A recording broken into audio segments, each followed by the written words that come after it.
नमस्कार बच्चों, core Java language का परिचय के अंतर्गत हम लोग पढ़ेंगे इनकैप्सुलेशन। इनकैप्सुलेशन क्या है, वह इनकैप्सुलेशन के प्रकार कौन कौन से हैं। इसके अलावा हम लोग पढ़ेंगे इनकैप्सुलेशन की आवश्यकता क्यों है। आइए सबसे पहले जानते हैं इनकैप्सुलेशन क्या है। पहला जो पॉइंट यहाँ बताया गया है वो ये कि जो डेटा मेंबर होता है ना, डेटा मेंबर और मेथड को एक इकाई में बांधना इनकैप्सुलेशन कहलाता है। डेटा मेंबर मतलब जो वेरिएबल होता है और मेथड मतलब जो फंक्शन होता है, उसे एक इकाई में रैप करना या बांधना क्या कहलाता है, इनकैप्सुलेशन कहलाता है। और ऐसा आप कब करते थे, आपको याद हो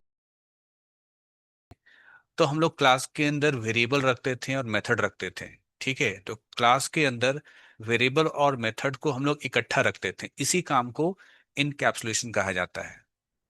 इनकैप्सुलेशन क्लास में परिभाषित डेटा और मेथड को संरक्षित करने की तकनीक होती है। ठीक है, क्लास के अंदर जो भी डेटा होंगे, जो भी मेथड होंगे, उसे संरक्षित करने का तकनीक है आपका इनकैप्सुलेशन।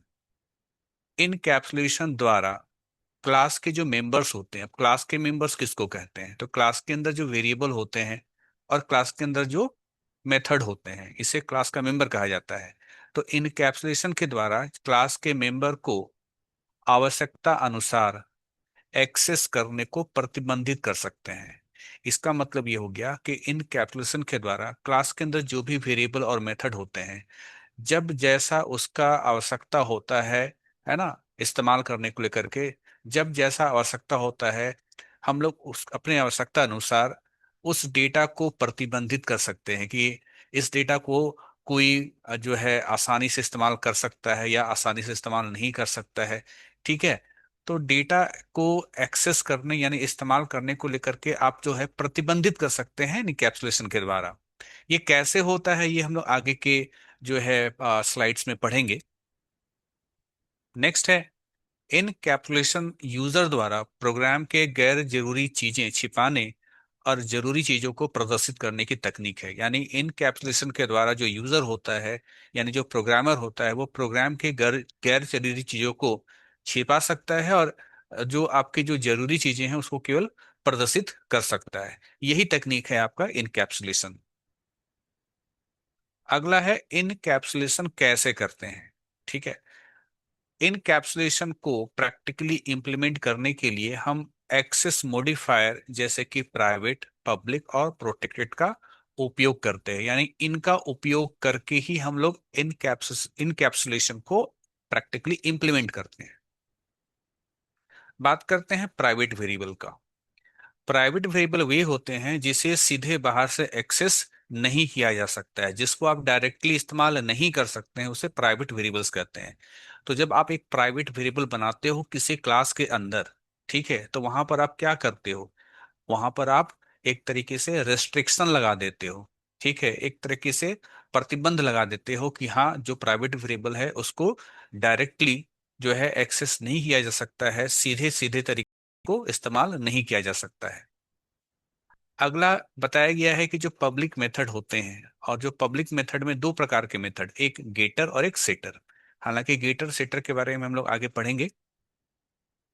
पब्लिक मेथड जो होते हैं जिनसे यूजर डेटा को एक्सेस और मॉडिफाई कर सकता है।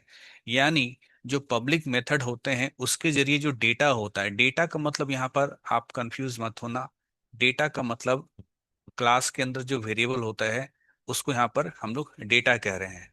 तो जो डेटा होता है यानी जो वेरिएबल होता है उसे हम किसके द्वारा एक्सेस करते हैं, पब्लिक मेथड के द्वारा। मेथड मतलब फंक्शन, और जो भी मेथड पब्लिक होगा उसके द्वारा आप इस डेटा को एक्सेस कर सकते हैं। एक्सेस करने का मतलब होता है इस्तेमाल करना। तो जो भी वेरिएबल है उसके अंदर जो भी वैल्यू होगा, वेरिएबल के अंदर जो भी वैल्यू होगा उसको एक्सेस करना और उसको मॉडिफाई करना। एक्सेस करने के लिए गेटर फंक्शन होता है और डेटा को मॉडिफाई करने के लिए सेटर मेथड होता है। तो पब्लिक मेथड के जरिए यूजर जो है डेटा को एक्सेस कर सकता है और मॉडिफाई कर सकता है। तो आप यहाँ पर देख पा रहे हो कि ये सारे रेस्ट्रिक्शंस हैं, है ना, ये सारे रेस्ट्रिक्शंस लगाए जा रहे हैं। यही तो है आपका इनकैप्सुलेशन। अब हम लोग एक्सेस मॉडिफायर्स के बारे में पढ़ेंगे बारी बारी से। पहला जो एक्सेस मॉडिफायर है वो है आपका डिफॉल्ट। यहां पर आपको याद होगा, शायद आपको याद होगा कि जब हम क्लास बनाते हैं तो क्लास का नाम लिखते हैं, जैसे हमने क्लास का नाम एबीसी रखा। कभी कभी आप जो है क्लास के नाम के आगे पब्लिक भी लिखा हुआ देख पाते होंगे, तो ये कहलाएगा कि इस क्लास का जो एक्सेस मॉडिफायर है वो क्या है, पब्लिक है। लेकिन कभी कभी यहाँ कुछ भी लिखा हुआ नहीं होता है ना, पब्लिक भी यहाँ पर लिखा हुआ नहीं रहता है, केवल क्लास की है ना, उसके बाद क्लास का नाम लिखा होता है। तो अगर पूछा जाए कि बताइए इस क्लास का एक्सेस मॉडिफायर क्या है, तो आप क्या कहेंगे, डिफॉल्ट कहेंगे। यानी जब हम कभी भी ना तो पब्लिक लिखते हैं, ना तो प्राइवेट लिखते हैं, ना तो प्रोटेक्टेड लिखते हैं, तब उसका एक्सेस मॉडिफायर क्या कहलाता है, डिफॉल्ट कहलाता है। और ये चीज भी ध्यान रखना है, डिफॉल्ट लिखा नहीं जाता है। प्राइवेट तो आप लिखते हैं, private class, public class, protected class, default लिखा नहीं जाता है, ठीक है। तो जब भी आप क्लास के नाम के आगे पब्लिक या प्राइवेट या प्रोटेक्टेड नहीं लगाते हैं तो उसका एक्सेस मॉडिफायर डिफॉल्ट माना जाता है। यही बात यहाँ पॉइंट में बताया गया है कि अगर हम जावा में, है ना, अगर हम जावा में किसी क्लास या किसी वेरिएबल या किसी मेथड या कंस्ट्रक्टर के आगे कोई एक्सेस मॉडिफायर जैसे कि पब्लिक, प्राइवेट या प्रोटेक्टेड नहीं लिखते हैं, तो जावा अपने आप उसे डिफॉल्ट एक्सेस दे देता है। अब डिफॉल्ट एक्सेस का क्या मतलब है, क्या फायदा है, वो यहाँ देखते हैं हम लोग। इसे डिफॉल्ट मॉडिफायर या पैकेज प्राइवेट एक्सेस भी कहा जाता है, ठीक है। डिफॉल्ट मॉडिफायर के अलावा इसे हम लोग पैकेज प्राइवेट एक्सेस के नाम से भी जानते हैं। नेक्स्ट पॉइंट है, जिस पैकेज में क्लास बनी है उसी पैकेज के अंदर की दूसरी क्लासेस उस मेंबर, यानी जो वेरिएबल है, को एक्सेस कर सकती है, लेकिन दूसरे पैकेज की क्लासेस इसे एक्सेस नहीं कर सकती है। ये आखिरी का दो पॉइंट को समझने के लिए हम लोग यहाँ पर एक छोटा सा कोड जैसा चीज लिखेंगे।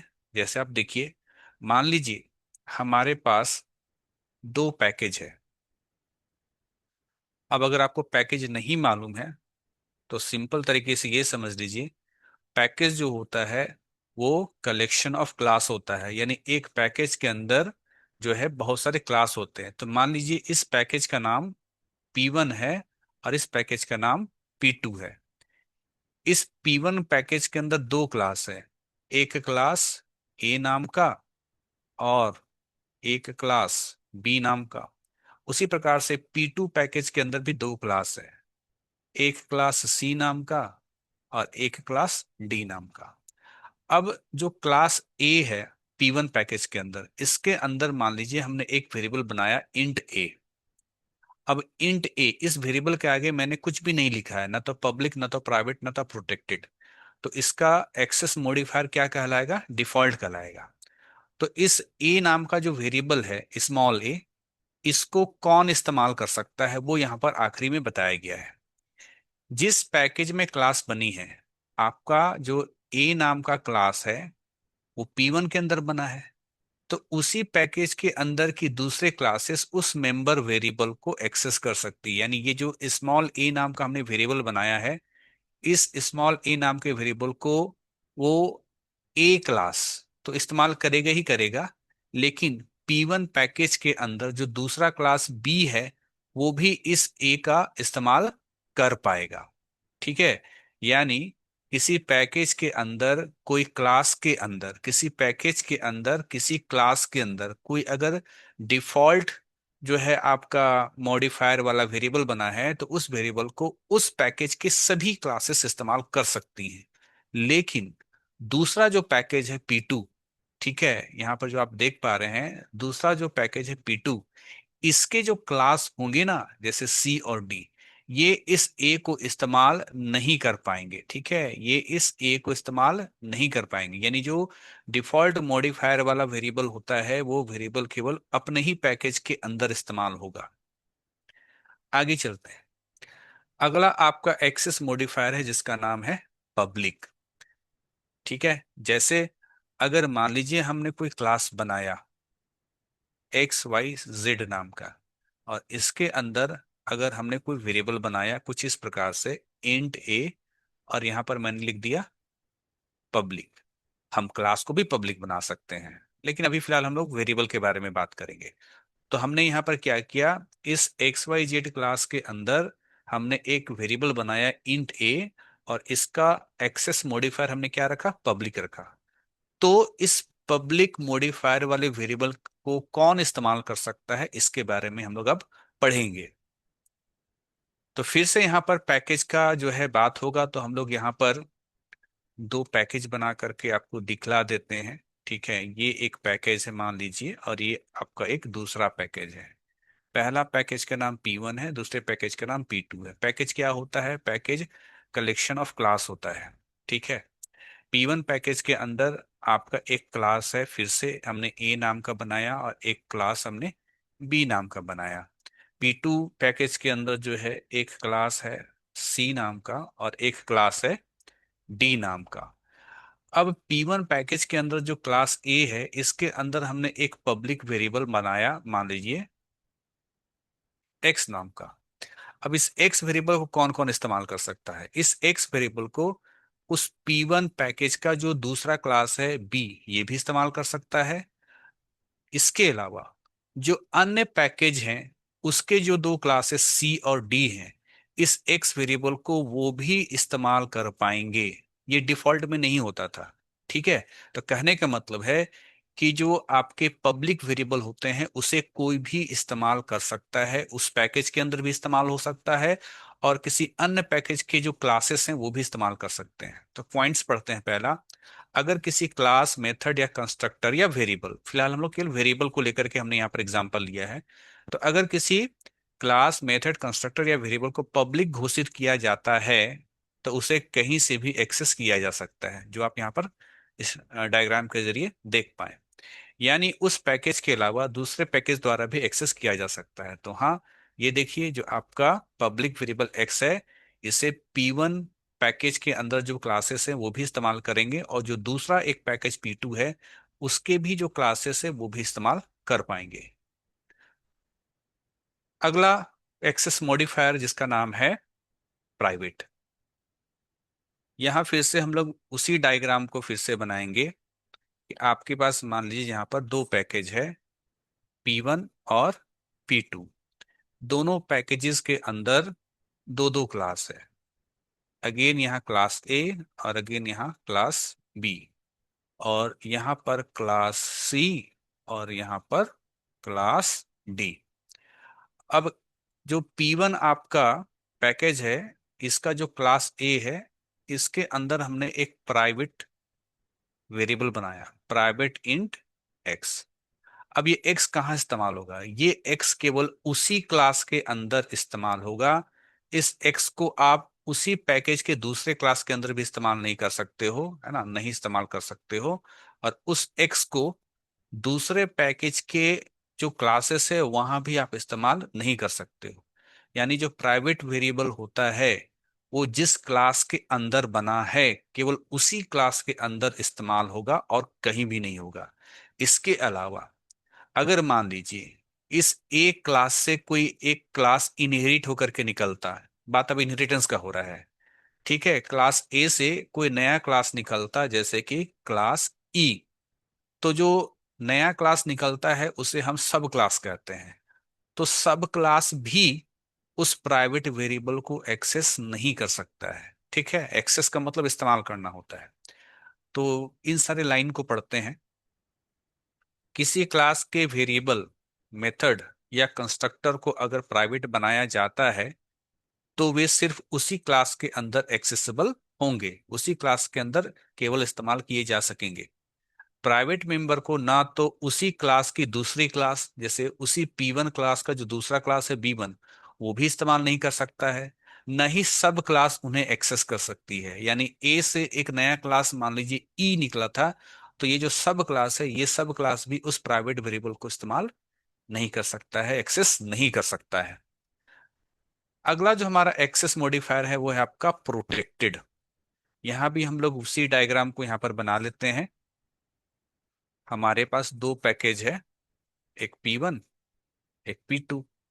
यहाँ भी दो क्लासेस हैं, एक क्लास ए और एक क्लास सी और एक क्लास डी। ए क्लास के अंदर एक प्रोटेक्टेड वेरिएबल एक्स बना लिए। ठीक। अब इस एक्स को कौन कौन इस्तेमाल कर सकता है? तो पहले तो यहाँ पर जो लाइन लिखा है वो मैं पढ़ दूं। अगर किसी वेरिएबल मेथड या कंस्ट्रक्टर को प्रोटेक्टेड बनाया जाता है तो उसकी एक्सेस स्कोप डिफॉल्ट से थोड़ी बड़ी होती है। यानी हमने जो डिफॉल्ट मॉडिफायर के बारे में पढ़ा था उसका जो दायरा था, उसका उसके दायरे से थोड़ा इसका दायरा बड़ा होता है। ठीक है, वही कह रहा है कि एक्सेस स्कोप डिफॉल्ट से थोड़ी बड़ी होती है। कैसे, उसको समझते हैं। अर्थात यह उसी पैकेज की सभी क्लासेस में एक्सेसिबल है। ये तो हम लोग पब्लिक में भी पढ़े थे और डिफॉल्ट में भी पढ़े थे। कहने का मतलब है कि P1 पैकेज के अंदर दो क्लास है, ए और बी। ए क्लास के अंदर आपने एक प्रोटेक्टेड वेरिएबल एक्स बनाया, तो ये एक्स उस पैकेज P1 के सभी क्लासेस के द्वारा एक्सेस होंगी। यानी खुद वो क्लास भी एक्सेस करेगा जिस क्लास के अंदर वो एक्स बना है, साथ ही साथ उस पैकेज में जो दूसरा क्लास बी है वो भी उसको इस्तेमाल कर सकेगा। ठीक है, ऐसा तो डिफॉल्ट में भी होता था। इसके अलावा अलग अलग पैकेज की सब क्लासेस भी इसे एक्सेस कर सकती है। यानी अलग अलग पैकेज, यानी ये अलग पैकेज, तो यहाँ पर एक P2 दिख रहा है, इसके अंदर क्लास सी है, इसके अंदर क्लास डी है। तो इसके भी जो सब क्लासेस होंगे, यानी इस सी से कोई क्लास निकला मान लीजिए ई, और डी से कोई क्लास निकला एफ, तो जो दूसरा जो आपका पैकेज है ना, उसके जो सब क्लासेस हैं वो भी जो है प्रोटेक्टेड को एक्सेस कर सकते हैं। ये बात कहा गया है। नाउ अब हम लोग पढ़ने वाले हैं इनकैप्सुलेशन के प्रकार। सबसे जो पहला प्रकार है वो है मेंबर वेरिएबल इनकैप्सुलेशन। सीधा सा अर्थ है, अगर आप किसी वेरिएबल के आगे पब्लिक प्राइवेट ऐसा कुछ लगाते हैं, ठीक है, तो ये मेंबर वेरिएबल इनकैप्सुलेशन कहलाएगा। तो लाइन पढ़िए। क्लास के वेरिएबल को प्राइवेट या रिस्ट्रिक्टेड बनाना, ठीक है, प्राइवेट यानी कि रिस्ट्रिक्टेड बनाना, और उनको एक्सेस करने के लिए पब्लिक मेथड देना, ये होता है आपका मेंबर वेरिएबल इनकैप्सुलेशन। यानी वेरिएबल को प्राइवेट बना दो, रिस्ट्रिक्टेड बना दो, और उस प्राइवेट वेरिएबल को कैसे इस्तेमाल कर सकते हैं? केवल पब्लिक मेथड के द्वारा। और वे पब्लिक मेथड कौन कौन से हो सकते हैं? गेटर मेथड और सेटर मेथड। तो इस प्रकार से आप मेंबर वेरिएबल इनकैप्सुलेशन जो है लगा सकते हो। दूसरा है function encapsulation.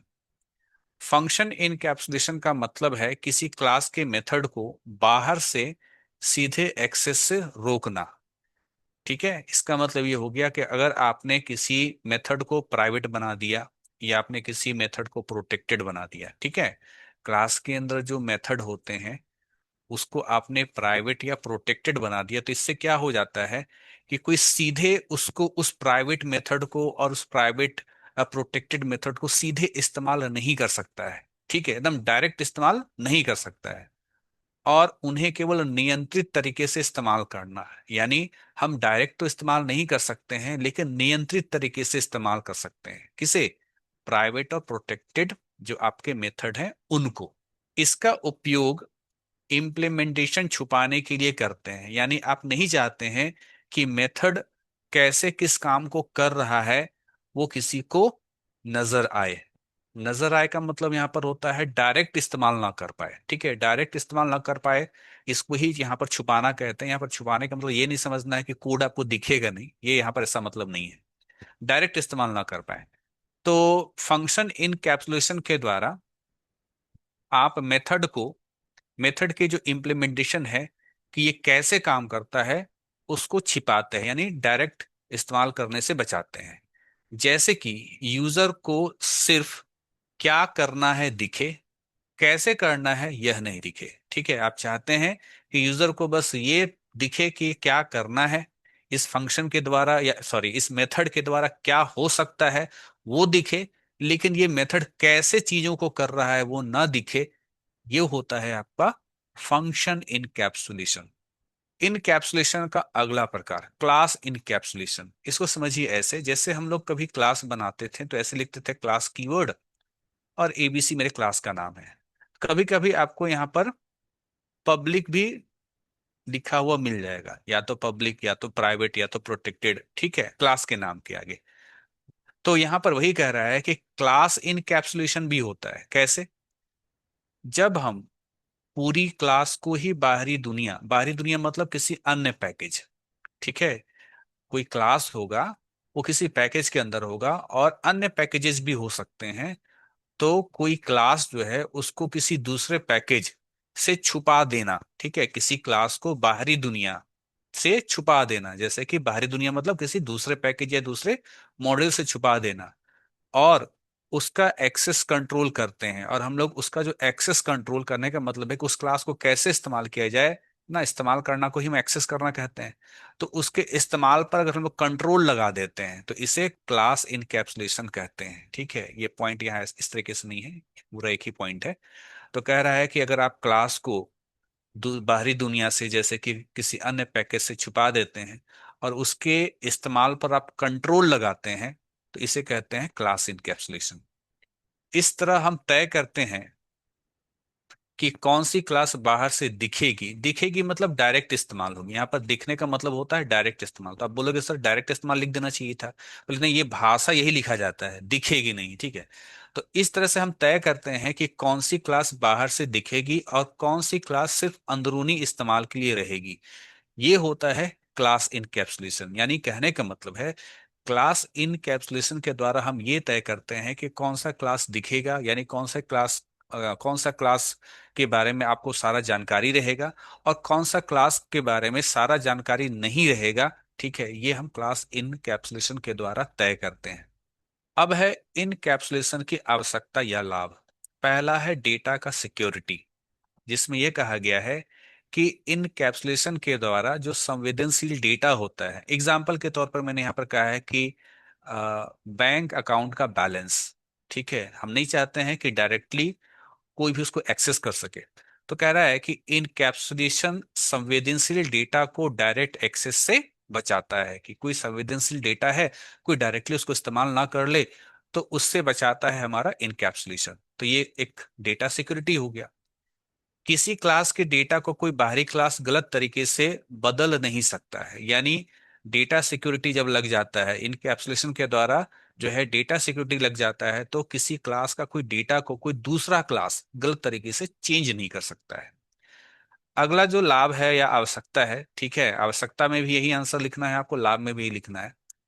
Controlled access. Controlled access का मतलब होता है उसके इस्तेमाल पर कंट्रोल, उसके इस्तेमाल पर नियंत्रण। ये हमारे क्लास में जो भी मेथड होंगे, हमारे क्लास में जो भी वेरिएबल होंगे, डेटा होंगे, उसका जो इस्तेमाल हो वो नियंत्रित तरीके से हो। ठीक है, ऐसा ना हो कि कोई भी उसको इस्तेमाल कर ले। तो ये मेरा दूसरा लाभ है।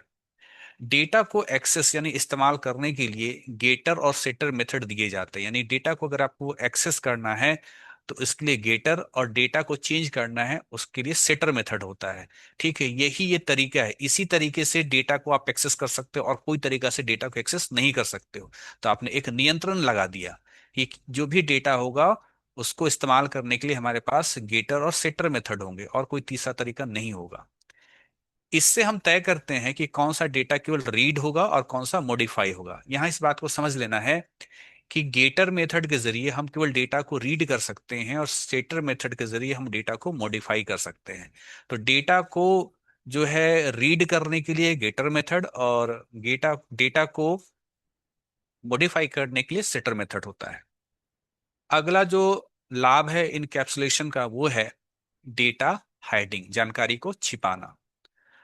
अनावश्यक इम्प्लीमेंटेशन डिटेल को यूजर से छिपाया जाता है। ठीक है, यानी कोई चीज कैसे काम कर रहा है, कैसे, है ना, कैसे बना हुआ है कोई चीज, कोई सिस्टम कैसे बना हुआ है, इसको यूजर से छिपाया जाता है। यूजर को सिर्फ वही इंटरफेस दिखता है जो जरूरी है, यानी यूजर को केवल वही चीजें दिखाई जाती हैं जो उसके लिए जरूरी है। तो इस प्रकार से इनकैप्सुलेशन के द्वारा आप डाटा हेडिंग कर पाते हो। अगला है कोड मेंटेनेंस। ठीक है, यानी यदि अंदर के डेटा या लॉजिक में बदलाव करना, आप जब कोई भी जावा का प्रोग्राम लिखते हो तो उसमें डेटा इस्तेमाल होता है ना, और प्रोग्राम में आप लॉजिक लगाते हो, ठीक है। तो अगर अंदर का जो डेटा है, प्रोग्राम के अंदर का जो डेटा है और जो लॉजिक है, उसमें अगर बदलाव करना हो तो आउटर कोड को बदलने की जरूरत नहीं होती है। कोड दो तरह का, आउटर और इनर। जो बाहरी कोड है ना, बाहरी कोड में आपको बदलाव नहीं करना पड़ेगा अगर आप अंदर का डेटा या लॉजिक को बदलना चाहते हैं तो। ठीक है, हो सकता है ये पॉइंट आपको उतना समझ में ना आए, क्योंकि ये एडवांस लेवल का जो है बात यहाँ पर बताया गया है। जो कोडिंग करते हैं, बहुत ज्यादा कोडिंग करते हैं, वो इस बात को समझ पाएंगे। खैर, यहाँ पर मैंने कुछ पॉइंट्स लिखाए हैं लाभ का। आप में आपको केवल क्या करना है, 2 से 3 लाभ आपको केवल याद रखना है। अगला लाभ, इम्प्रूव्ड रिलायबिलिटी, विश्वसनीयता का बढ़ना। ठीक है, इनकैप्सुलेशन से जो है विश्वसनीयता बढ़ती है। कैसे? तो गलत या अवैध डेटा के प्रवेश को रोककर सिस्टम एरर फ्री और विश्वसनीय बनता है। यानी जब आप इनकैप्सुलेशन को अप्लाई करते हैं तो कोई गलत डेटा या कोई अवैध डेटा, कोई इलीगल डेटा जो है वो आपके सिस्टम में प्रवेश नहीं करेगा, और आपके सिस्टम में प्रवेश नहीं करेगा तो आपका सिस्टम जो होगा वो एरर फ्री होगा, और वो ज्यादा रिलायबल होगा, ज्यादा विश्वसनीय बनेगा। ठीक है, तो विश्वसनीयता का बढ़ना ये भी आपका इनकैप्सुलेशन का एक लाभ है। तो बच्चों, इस लेक्चर में हमने जाना इनकैप्सुलेशन क्या होता है, इनकैप्सुलेशन के प्रकार क्या थे, इनकैप्सुलेशन से क्या लाभ है। अगले लेक्चर में हम लोग कोर जावा लैंग्वेज के बाकी टॉपिक को देखेंगे। तब तक के लिए धन्यवाद।